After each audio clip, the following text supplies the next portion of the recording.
오늘 우리는 교회 광야에서다 23번째 시간입니다. 시간이 정말 잘 가는 것 같아요. 특별히 오늘 본문에서 바울은요, 이방인 기독교인들을 향해서 우리가 가지고 있는 이 믿음의 정체성, 우리가 가지고 있는 믿는 자의 삶의 모습이 어떠해야 하는지 또한 교훈하고 있는 그런 본문이기도 합니다. 하나님이 화평 가운데에 우리를 부르셨다, 이렇게 말씀을 하고 있습니다.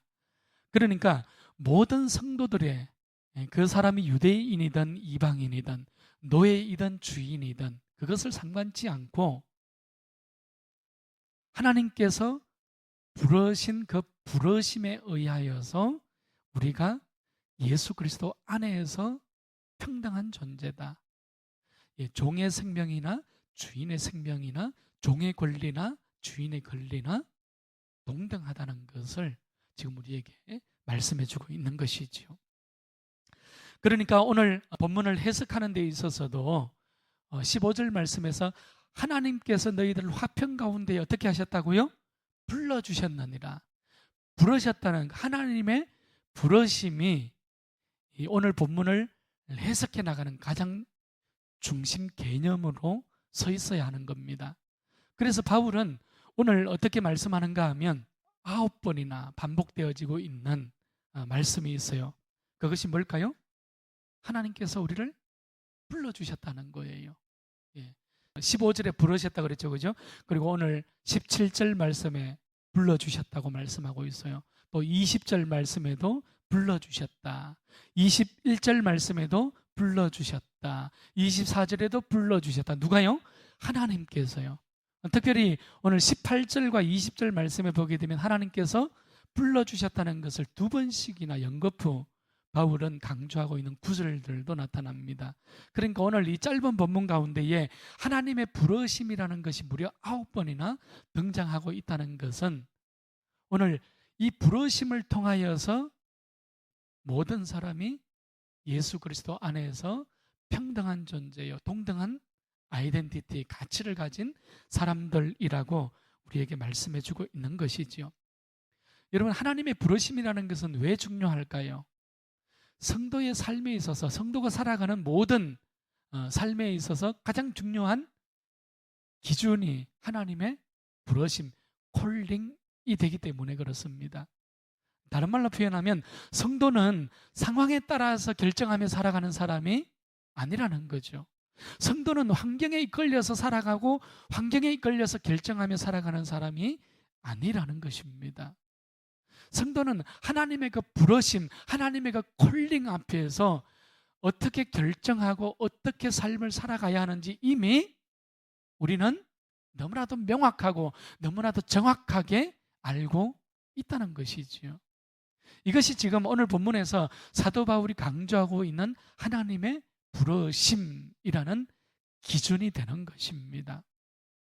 오늘 이 기준을 가지고 성도들은 모든 차별성을 극복하는 존재지요. 자, 오늘 17절 말씀을 보십시오. 17절 말씀에 보게 되면 바울은 하나님께서 부르신 그 부르심 그대로 행하라, 이렇게 말씀하고 있어요. 후토스 페리파테오라는 단어입니다. 무슨 말인가 하면 그대로, 이것은요, 이런 방향으로 그대로 머물러 가라는 거예요. 그대로 머물러 있어라는 것입니다. In this way. 그러니까 결정한 그 방향을 고집스럽게 그대로 유지하라는 거예요. 그리고 그대로 행하라. 여기서 행하라는 것은 무엇입니까? 걸어가라는 거죠. 처신하라는 것이죠.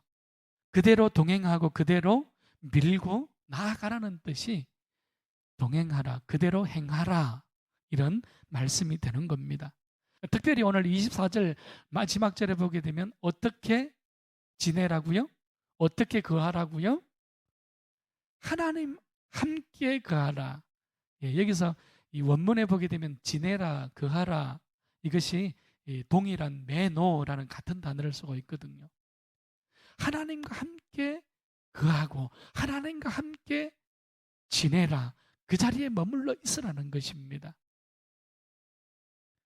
여러분, 그러면서 바울은 오늘 두 가지의 예를 들면서 왜 성도가 그렇게 해야 하는지 우리에게 말씀해 주고 있습니다.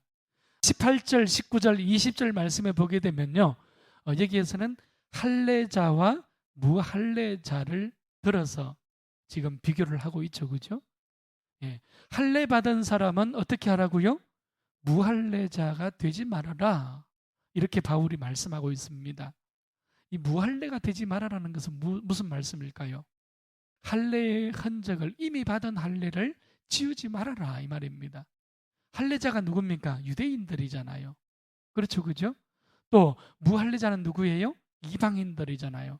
그러니까 유대인들은 율법을 지금까지 지켜왔고 율법을 준수해 왔는데 너희들은 그 할례를 지우려 하지 말아라. 이것은 무슨 말이에요? 예, 율법 지키는 것을 경홀히 여기지 말아라. 그것을 율법 지키는 것이 매우 매우 중요하다는 얘기죠, 그죠? 예. 자, 그리고 반대로 또 어떻게 얘기합니까? 무할례자들에게는 무엇이라고 얘기해요? 너희들은 할례를 받지 말아라. 그대로 지내는 것이 좋다고 이야기합니다. 이방인들에게는 너희들이 할례를 받기 위해서 유대인들의 흉내를 내려고 하지 말아라. 너희들이 유대인들처럼 되려고 하지 말아라. 너희들은 이방인들로서 하나님을 믿은 사람들로서 그대로 지내는 것이 좋다는 거예요. 그러니까 여러분 보세요. 지금 바울이 강조하고 있는 게 뭐예요? 할례입니까? 무할례입니까? 둘 다 아니죠, 그죠? 그럼 무엇을 강조하고 있는 겁니까? 할례라는 형식, 무할례라는 형식이 아니라 할례와 무할례를 뛰어넘어서 거기에 있는 믿음의 내용이지요.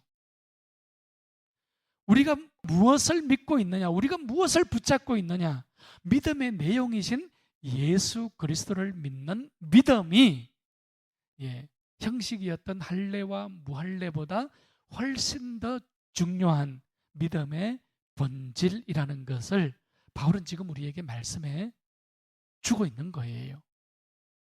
저는 우리 늘푸른교회 모든 성도님들이 할례의 유무가 아니라 믿음의 본질이지요.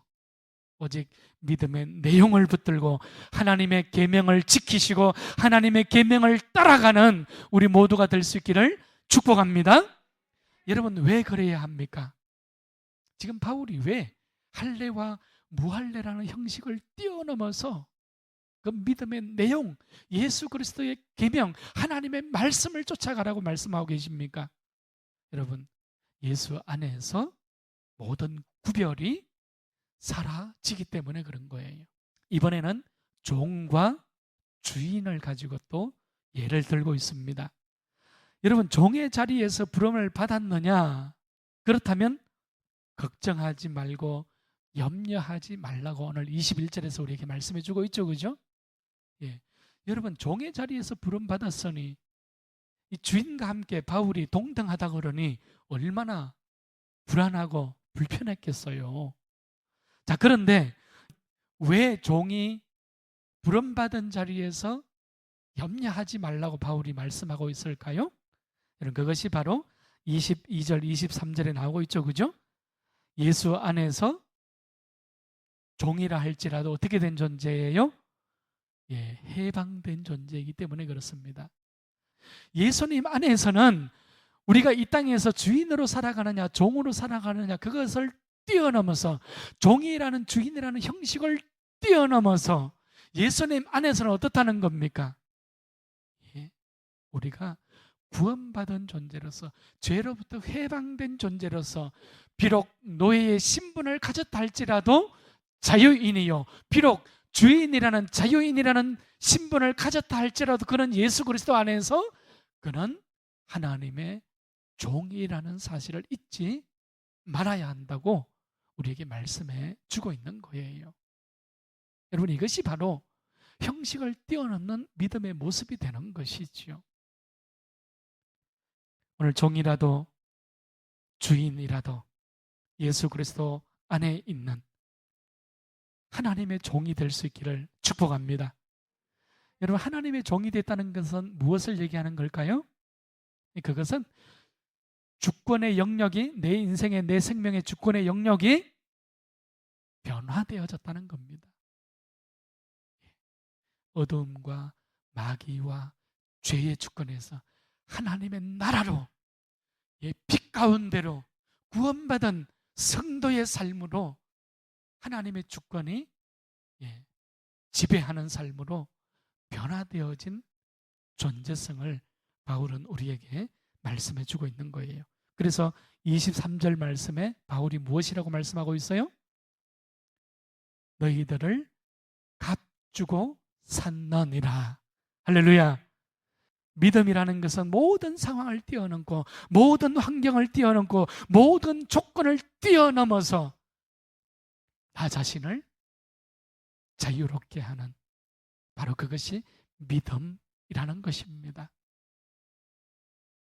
그럼